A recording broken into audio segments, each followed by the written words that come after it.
अस्सलाम वालेकुम प्यारे दोस्तों तब क्या हुआ जब हमला लड़की को जिंदा कब्र में दफन कर दिया गया। दोस्तों सलीम नाम का एक शख्स था। वो बताता है कि मेरा ताल्लुक एक ऐसे गिरोह से था जो चोरी किया करते थे। चोरी करने के बाद हम अलग अलग होकर कहीं छुप जाते थे ताकि पुलिस हमें ना पकड़ सके। एक मर्तबा रात में किसी बैंक को लूटने के बाद मैं और मेरे साथी फौरन फरार हो गए। मेरे साथी तो फरार हो चुके थे लेकिन मैं पुलिस की नजरों में आ चुका था और पुलिस मेरे पीछे पड़ गई थी। मैं तेजी से भागता रहा, अलग अलग रास्ते बदलता रहा और आखिरकार पुलिस की नजरों से छूटने में कामयाब हो गया। फिर मैं एक बस में बैठ गया और कहीं दूर जाकर उतर गया। जहां मैं उतरा था उस जगह के बारे में मुझे कुछ भी नहीं पता था। मुझे तो बस एक ही फिक्र थी कि कहीं पुलिस मुझे पकड़ ना ले। मैं जिस जगह उतरा था वो बिल्कुल सुनसान इलाका था। दूर दूर तक कोई भी नजर नहीं आ रहा था। सामने कब्रिस्तान था तो मैं चलते चलते कब्रिस्तान तक पहुंच गया। 14वीं का चांद अपने हुजूर पर था जिसकी वजह से सब कुछ साफ साफ दिख रहा था। मैंने सोचा कि आज रात कब्रिस्तान में गुजार लेता हूँ, सुबह होते ही यहाँ से निकल जाऊंगा।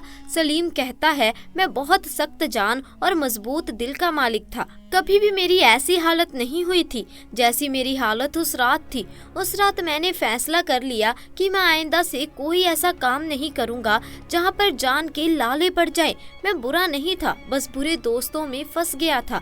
मैं कब्रिस्तान में यह कब्र के सामने लेट गया। मेरे पास एक सावल थी जो काफी मोटी थी। सावल अपने ऊपर तान कर मैं सोने ही वाला था कि मुझे एक आवाज सुनाई दी। यह किसी लड़की की आवाज थी जो कह रही थी, भाई मुझे मत मारो, मैंने कुछ नहीं किया है, मुझे मत मारो, मैं गुनहगार नहीं हूँ। यह आवाज सुनकर तो जैसे मेरी रूह कांप गई। मैंने चादर अपने सर से हटाई और देखने लगा कि क्या माजरा है। जब मैंने देखा तो मेरे सामने तकरीबन 4 से 5 लड़के थे जो एक लड़की को घसीट कर कब्रिस्तान ला रहे थे। उनमें से एक लड़का बोला, तुझे जरा सी भी शर्म नहीं आई हम भाइयों की इज्जत खाक में मिलाते हुए? हम तो समझ रहे थे कि तू खाला के घर है, लेकिन अब पता चला कि तू तो हराम का नाजायज बच्चा अपने पेट में लिए वहां पर रह रही थी। एक लड़के ने लड़की को पकड़ा हुआ था और बाकी 4 लड़के कब्र खोदने में मशगूल हो गए।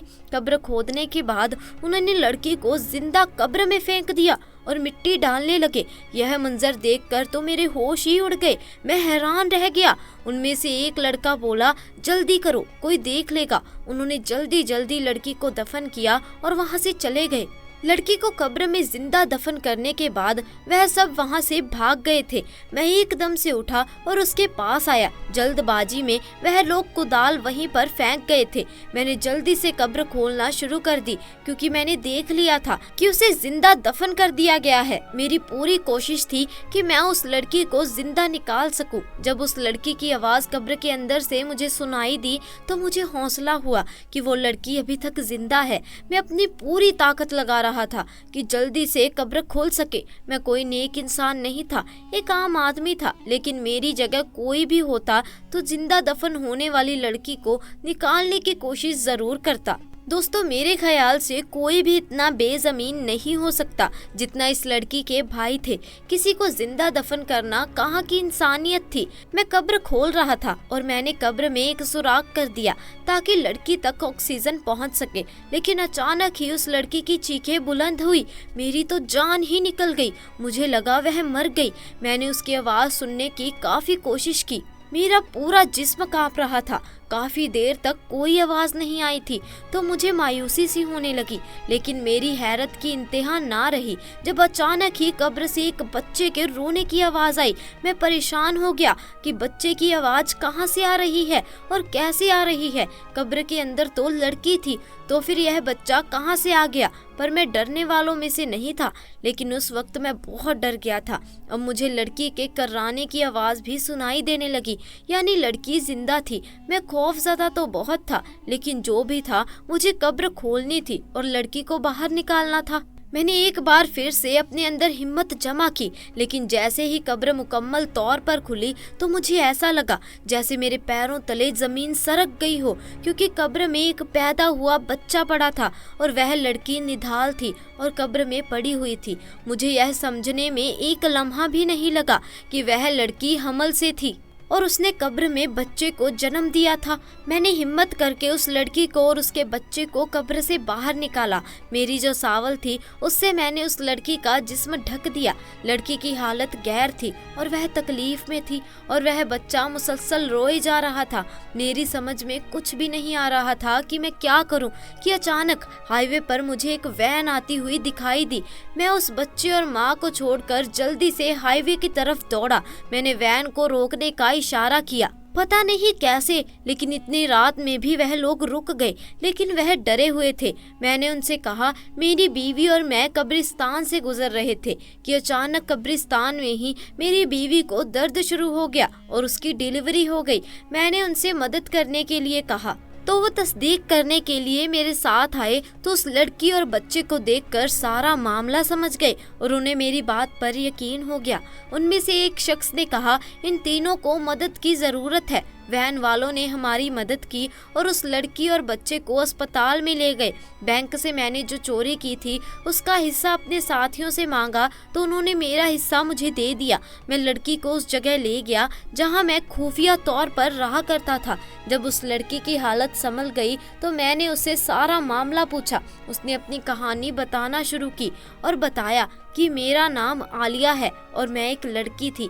एक दिन अचानक कॉलेज से वापस आते हुए एक लड़का मेरे पीछे लग गया और उसने मुझे एक खत दिया जिसमें लिखा था कि वो मुझसे मोहब्बत करता है। उसका नंबर भी नीचे लिखा हुआ था।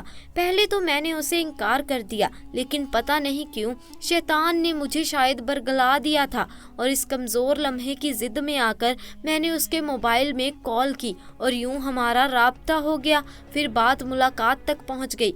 मेरे 4 भाई थे। जब वह काम से बाहर जाते तो मैं उसे घर बुला लिया करती थी। घर पर कोई नहीं होता था। शैतान के बहकावे में आकर हमने वो गुनाह भी कर दिए जो हमें नहीं करने चाहिए थे और जिसकी सजा आज मैं भुगत रही हूँ। फिर जब उस लड़के का नाजायज़ मेरे पेट में पलने लगा तो मैंने इस बात का जिक्र अपनी खाला से किया। मेरी खाला ने मुझे बहुत बातें सुनाई, लेकिन उन्हें अपनी इज्जत बचानी थी, इसीलिए वह मुझे डॉक्टर के पास ले गई। लेकिन पानी सर से ऊपर गुजर चुका था। डॉक्टर ने कहा अब हमल ज़ाया नहीं हो सकता वरना लड़की की मौत हो सकती है। मैंने उस लड़के से राब्ता किया और कहा कि अपना रिश्ता मेरे घर भेज दो। तो आगे से उसने कहा कि यह बच्चा न जाने किसका है और मैं उस पर इल्ज़ाम लगा रही हूँ और मुझ जैसी बरकिरदार लड़की से वह शादी नहीं करेगा। अब मामला संगीन हो चुका था। मेरी खाला ने कहा अगर तुम्हारे भाइयों को इस बात का पता चल गया तो तुम जान से जाओगी। खाला ने मेरे भाइयों को मेरी बीमारी की झूठी कहानी सुनाई और कहा कि वह मुझे अपने साथ ले जा रही हैं। मेरे भाइयों ने कहा कि हमारा खाना वगैरह बनाती है, हम कैसे इसके बगैर गुजारा करेंगे। हम दिन को काम पर जाते हैं तो यह पीछे से घर संभालती है। खाला ने कहा यह बीमार है, तुम लोग शादी कर लो अगर काम वाली चाहिए तो। न जाने मेरी खाला ने कैसे मेरे भाइयों को राजी किया और मुझे अपने घर ले आई। खाला के घर में उनकी बेटी और बेटा रहते थे। उन्हें सारी कहानी मजबूरन सुनानी पड़ी। मैंने हमल के 9 महीने वहाँ गुजारे, लेकिन जब मेरी डिलीवरी का वक्त आया तो उस दिन मेरे भाई मेरी खाला के घर आ पहुँचे। उन्हें न जाने कैसे खबर हो गई और वो मुझे घसीट कर वापस घर ले आए और यहाँ से कब्रिस्तान ले आए और मुझे जिंदा दफन कर दिया। जब मुझे कब्र के अंदर दफन कर दिया गया और मेरा दम घुटने लगा तो मैं चिल्लाने लगी और मैं अल्लाह पाक से मदद मांग रही थी। मैं तकलीफ में रो रही थी।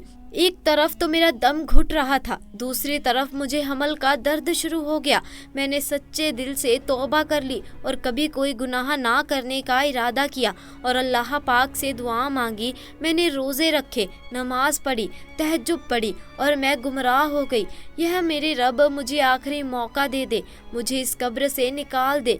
मैं सारी ज़िंदगी कोई गुनाह नहीं करूँगी। अगर मेरी कोई नेकी तुझे पसंद आई हो तो उसके बदले में मुझे आज यहाँ से निकाल दे। मैं उस वक्त जानती थी कि आधी रात में कब्रिस्तान में कोई मुझे बचाने नहीं आएगा, लेकिन उस वक्त अल्लाह पाक को मैंने सच्चे दिल से पुकारा था। मेरा यकीन कामिल था उन लोगों ने कब्र में ज्यादा मिट्टी नहीं डाली थी, जिसके बाद तुम आ गई। तुमने पहली कोशिश में ही मेरे लिए हवा का रास्ता खोल दिया।